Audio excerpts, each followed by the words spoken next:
Well, you relieve it by first recognizing that it will take time for the pressure to subside, especially once you stop giving in to the prior modes of relieving the pressure, such as sensuality, distraction, company. With the increase of pressure, because you're not giving in to the old habits of relieving the pressure, you will then have to endure and recognize that it's going to take a while until the mind calms down. But the most important thing is to not give in to those old ways of relieving the pressure. So, although it can seem worse, it needs to be so before it can get better.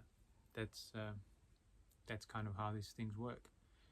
So relieving the pressure of household life, once you're not giving into the distraction, the pressure will start to, well, the pressure can be relieved by sustaining the virtuous behavior.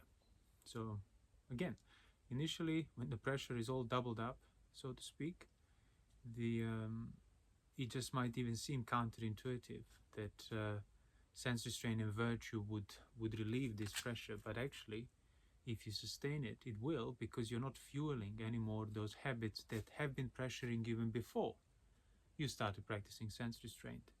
So that's the importance there to recognize, is that the pressure that you start with, then the pressure that increases through the sense restraint, it's actually all the pressure of sensuality, all the pressure of desires that you have been giving into before carelessly. Thus that pressure has accumulated. So you have become even more dependent on scratching the itch, on relieving that pressure. So once you start refraining from that, it's going to hurt more. But that pain is not due to your restraint, as I said many times before. That pain is actually due to the nature of sensuality that's now hitting you harder, because obviously your habits were the ones of avoiding that very nature. You did not want to deal with it before. If you practice that patience and purify the virtue, even in the lay setting, you will get to experience that dryness that we spoke about before.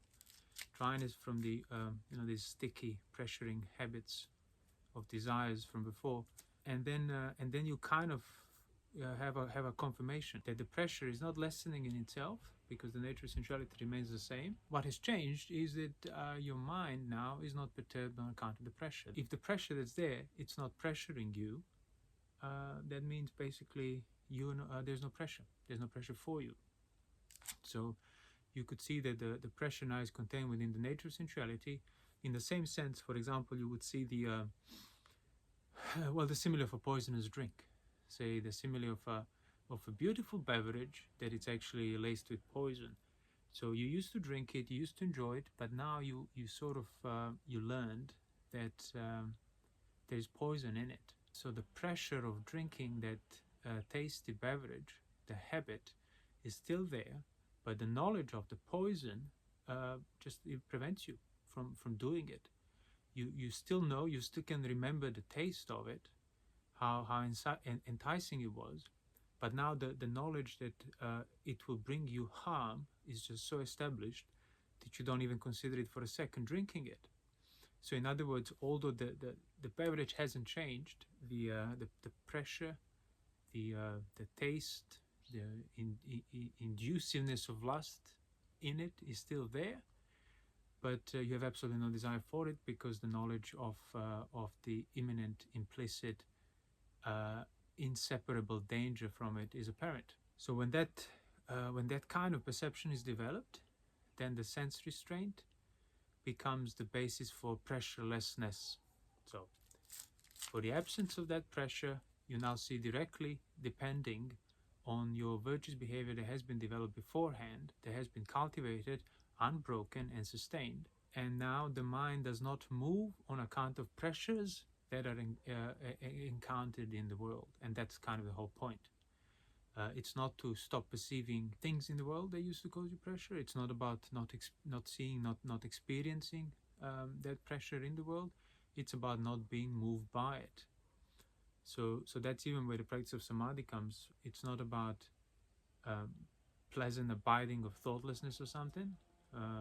It's really just comes down to practicing immovability in regard to things that want to move you: lust, aversion, desire for distraction, and similar. So with everything that's going on, in a household setting, in a lay life, you could still live quite wholesomely, quite skillfully, without needing to compromise the precepts, and recognize that that is the basis for you correctly and wholesomely relieving that mind that's been living under the pressure, and that's also an opportunity basically to then develop samadhi in the same sense, because now as things come your way, one way or the other, there is no more impulsive giving into the to the pressure that's been overwhelming the mind. You see it come and you see it go away on its own, and any desire to act has been lessened. And obviously, the more you develop this principle, it could even be completely eradicated. So that's the true relief from the pressure, whereby there is no more desire to act on account of it, desire to get rid of it, desire to deal with it, because all of those desires were rooted in you being moved by the pressure in the first place. So former habits of relieving the pressure must be abandoned, and that lifestyle must be protected and sustained. How it is, where the mind does not move amidst things that used to move it.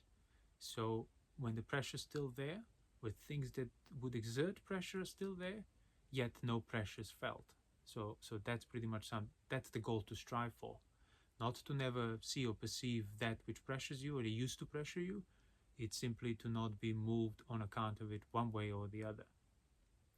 And that's pretty much a step closer to the true freedom. So.